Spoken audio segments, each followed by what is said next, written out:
State wise పాలసీని కూడా ప్రభుత్వం దీనికి ఓకే చెప్పి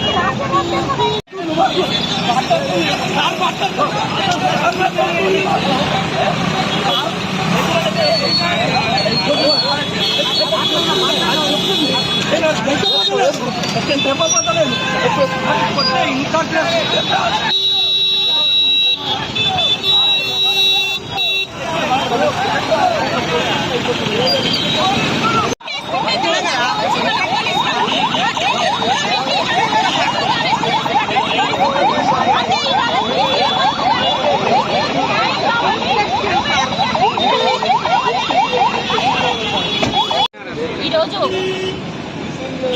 యాదాద్రి భువనగిరి సిపిఎం పార్టీ జిల్లా కమిటీ ఆధ్వర్యంలో బీసీలకు 42% రిజర్వేషన్ కల్పించాలని ఏదైతే అసెంబ్లీలో తీర్మానం చేసినటువంటి దాన్ని చట్టం చేసి ఆమోదించాలి అనే దానితో ఈరోజు సిపిఎం పార్టీ జిల్లా కమిటీ ఆధ్వర్యంలో ఇక్కడ ధర్నా కార్యక్రమం చేయాలనుకున్నాం.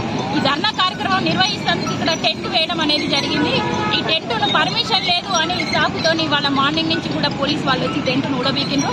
ఇవాళ మార్నింగ్ ఏసీపీ గారితో మా జిల్లా సెక్రటరీ గారు మాట్లాడినప్పుడు పర్వాలేదండి 3 గంటల మనకి కార్యక్రమం చేసుకుంటామంటున్నారు కదా కానివ్వండి అని చెప్పారు.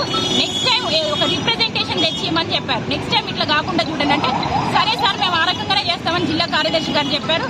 మాకు ఆ రకమైనటువంటి ఏసీపీ గారు మాటలు చెప్పి మళ్ళీ ఇక్కడ పోలీసు వాళ్ళను పంపించి ఇక్కడ టెంట్ కూడా బిగించారు. మేము ఇప్పుడు ఒక మెమోరాండాన్ని కూడా ఇక్కడ ఈ కార్యక్రమం చేస్తున్నామని ఒక మెమోరాండాన్ని కూడా ఇన్వాల్వ్ ఏసీపీ కార్యాలయంలో ఇచ్చి రావడం అనేది జరిగింది. ఈ లోపులనే అక్రమంగా అరెస్ట్ చేయడం అనేది జరిగింది. దీన్ని తీవ్రంగా మేము ఖండిస్తున్నాం.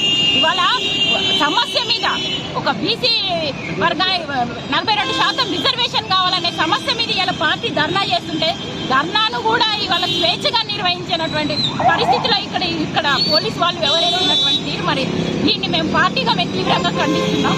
మా నాయకులు అక్రమంగా అరెస్ట్ చేసిన వాళ్ళని వెంటనే కూడా విడుదల చేయాలని కోరుతున్నాం. ఇవాళ ఒక ధర్నా చేసుకునే హక్కు స్వేచ్ఛను కూడా ఇవాళ ఇవ్వనటువంటి పరిస్థితి ఇక్కడ పోలీసు వ్యవస్థ చేస్తున్నది.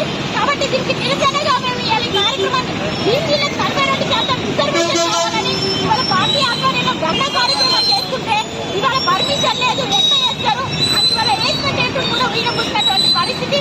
ఇవాళ ప్రజలకు ఇక్కడ ఉన్నటువంటి ప్రజలకు ఎలాంటి ఆటంకం కలగకుండా సామరస్యంగా ఇక్కడ ధర్నా చేసుకుందామని మేము అనుకుంటే ఇవాళ కావాలని ఇవాళ పోలీసు వాళ్ళు కావాలని ఇక్కడ రెచ్చగొట్టి తీసుకొని వెళ్తున్నటువంటి పరిస్థితి చూస్తున్నాం.